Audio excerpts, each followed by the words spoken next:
अस्सलामुअलैकुम viewers, welcome back to my channel. तो आज चैप्टर 1 का एक लास्ट एंड टॉपिक हम देख लेते हैं कि समेशन नोटेशन हमारे पास कैसे फॉलो होती है, समेशन नोटेशन को हम किस तरह से सॉल्व करते हैं। तो फिर समेशन नोटेशन स्टार्ट करने से पहले हम देख लेते हैं कि इसको सम की फॉर्म में कन्वर्जन कैसे करते हैं किसी भी डाटा की। तो सबसे पहले हम ये देख लेते हैं कि देखिए कुछ स्टूडेंट्स के हमें मार्क्स गिवन है जो कि हैं 710, 646, 919, 886 एंड 720।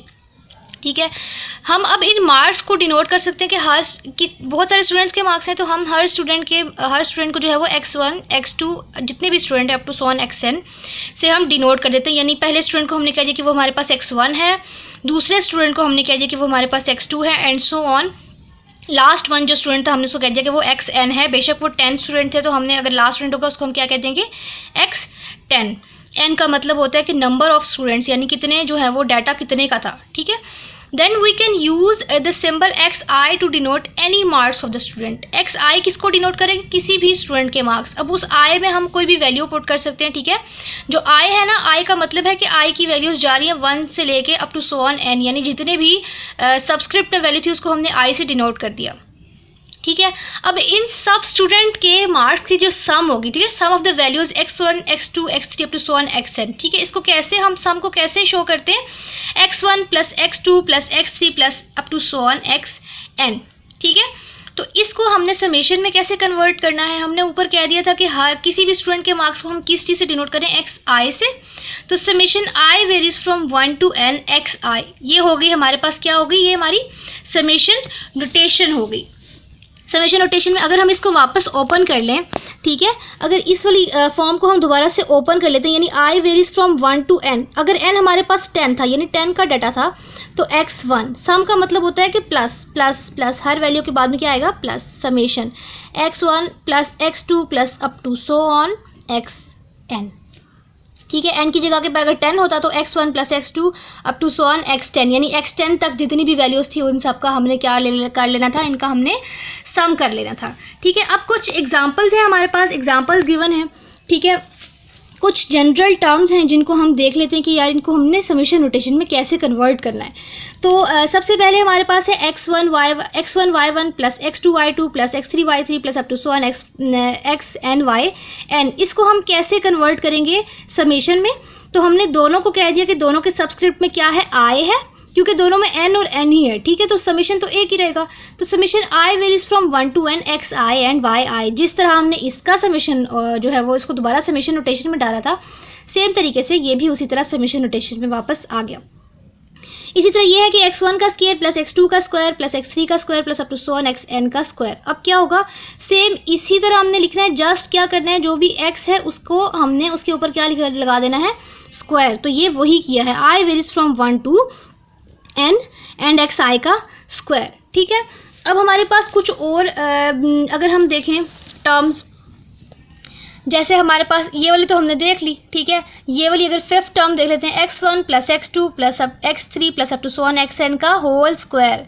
होल स्क्वायर का क्या मतलब है कि इन सब की वैल्यू का पहले सम होगा एंड देन उन सब का, और एंड देन जो सम आएगा ना उसका स्क्वायर होगा। यानी पहले इन सारी वैल्यू का सम, इसको ब्रैकेट के अंदर रखा, पहले इन सारी वैल्यूज का सम होगा और उसके बाद क्या होगा, स्क्वायर। तो ये इस तरह से इसको हमने लिख लिया। इस तरह अगर कुछ कांस्टेंट टर्म्स आ जाती हैं, ठीक है, कुछ कांस्टेंट टर्म जब आ जाती हैं तो हम उसमें समेशन यूज नहीं करते। ये कांस्टेंट टर्म है, ठीक है, ये कोई वेरिएबल नहीं है, a plus a up to so on a। ठीक है, तो इसको हमने समेशन में नहीं लिखना, क्योंकि अगर हम इसको समेशन में लिखें भी ना, i varies from 1 to n a is a constant. ठीक है, हम इसके सबस्क्रिप्ट में कुछ भी नहीं है, ये कांस्टेंट है।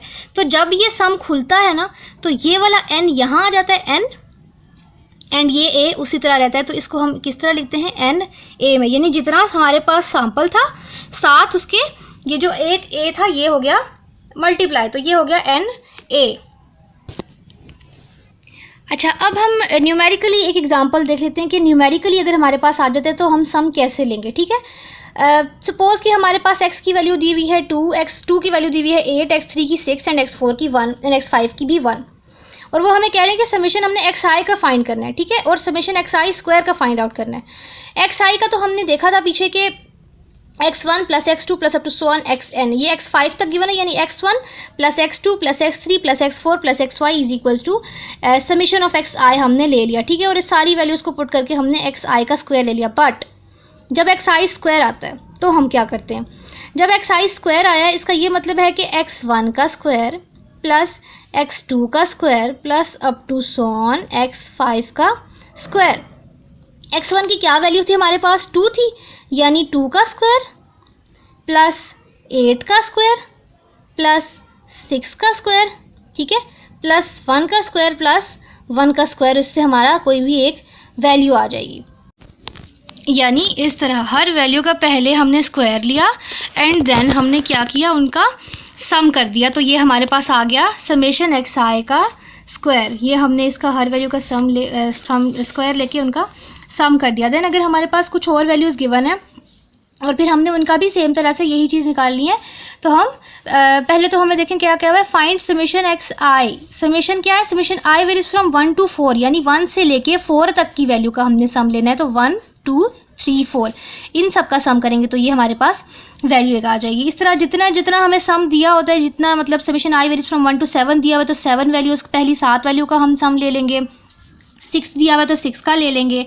इसी तरह हमने अपने समेशन पे ध्यान देना है कि समेशन हमें क्या क्या रहा है। अब ये i वेरीज फ्रॉम 1 to 6 है, तो सपोज हमारे पास क्या गिवन हो, हमारे पास गिवन हो कि i वेरीज फ्रॉम 4 to 7, यानी x4 x5 x6 and x7 इन सब का सम ले लेंगे तो हमारे पास xi वेरीज फ्रॉम 4 to 7 का जो है वो सम आ जाएगा। तो अपनी हमारी स्टैट स्टार्ट करने से पहले हमें इन समेशन नोटेशन का पता होना चाहिए, क्योंकि ये हमने आगे बहुत यूज़ करनी है, आगे ये यूज़फुल है। अब इसी तरह कुछ डिफरेंट फॉर्म के भी हमारे पास समेशन होते हैं, जैसे अभी हमने सिंपल समेशन किया है जहाँ पे एक्सिस गिवन थे, ठीक है। अब अगर हमारे पास समेशन के साथ अगर कोई कांस्टेंट वैल्यू भी दे देते हैं कि साथ हमने एडिशन करनी है, ठीक है। पहले तो हम ये देख लेते हैं कि x1 x2 x3 x4 x5 y1 y2 y3 y4 y5, ठीक है, हमें ये गिवन है। और हमें जब ये सिंपली y1 स्केयर का दिया हुआ है i वेरीज फ्रॉम 1 to 5 है, ये तो हम पिछले वाला जैसे हमने x के किए थे ना, इसका तो सम उसी तरह आएगा।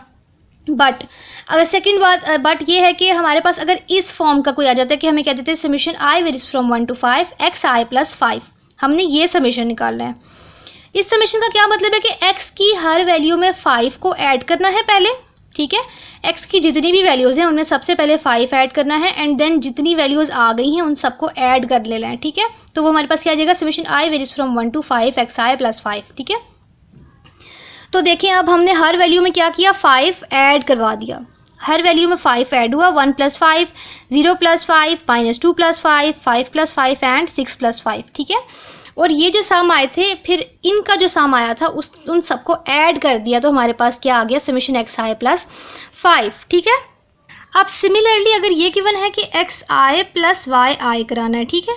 समेशन क्या है, i varies from 1 to 5 and xi plus yi, यानी सबसे पहले हमने क्या करना है, xi की हर वैल्यू में yi ऐड करना है, यानी x1 प्लस y1, ठीक है, plus x2 plus y2 and i varies from 1 to 5 है ना, तो जितने हमारे पास दिए हुए समेशन हमने उतने लगाने हैं, x3 plus y3 plus x4 plus y4 plus x5 plus y5। और हर वैल्यू में देखो x1 के साथ y1 ऐड हुआ, x2 के साथ y2 ऐड हुआ, x3 के साथ y3 ऐड हुआ, x4 के साथ y4 ऐड हुआ, एंड इसी तरह जब हमने इनका समेशन निकाला तो एंड में आ गया 13, ठीक हो गया। अब नेक्स्ट है हमारे पास कि अगर हमने समेशन गिवन है xi इंटू yi, यानी मल्टीप्लाई करवाना है xi इंटू yi, ठीक है, यानी i और i वेरीज फ्रॉम 1 to 6, यानी जितनी भी वैल्यूज हैं उन सब का हमने यूँ निकालना है। अब xi इंटू yi का मतलब है x1 की वैल्यू में y1 मल्टीप्लाई होगा, x2 की वैल्यू के साथ y2 मल्टीप्लाई होगा, x3 की वैल्यू के साथ y3 मल्टीप्लाई होगा, अप टू सो ऑन जितनी भी वैल्यूज़ हैं, और फिर इन सबको मल्टीप्लाई कराने के बाद इनका सम लेना है। तो वो हमारे पास क्या आ जाएगा, समेशन xi इंटू yi। और अगर इस तरह का अगर कोई भी क्वेश्चन आ जाता है तो आपने सेम रूल फॉलो करना है, सेम तरह से समेशन देखना है सबसे पहले कि समेशन क्या गिवन है समेशन में, और सबस्क्रिप्ट में देखना है सबस्क्रिप्ट में क्या गिवन है, एंड देन यही रूल फॉलो करके पहले आपने जनरली समेशन ओपन करना है, देन उसमें वैल्यूज पुट करनी है, तो ये आपका ईजिली आंसर आ जाएगा। सो आई होप आपको वीडियो पसंद आई होगी। अगर आपको वीडियो पसंद आई है तो वीडियो को लाइक कर दें, शेयर कर दें और चैनल को लाजमी सब्सक्राइब कीजिएगा। Thank you so much.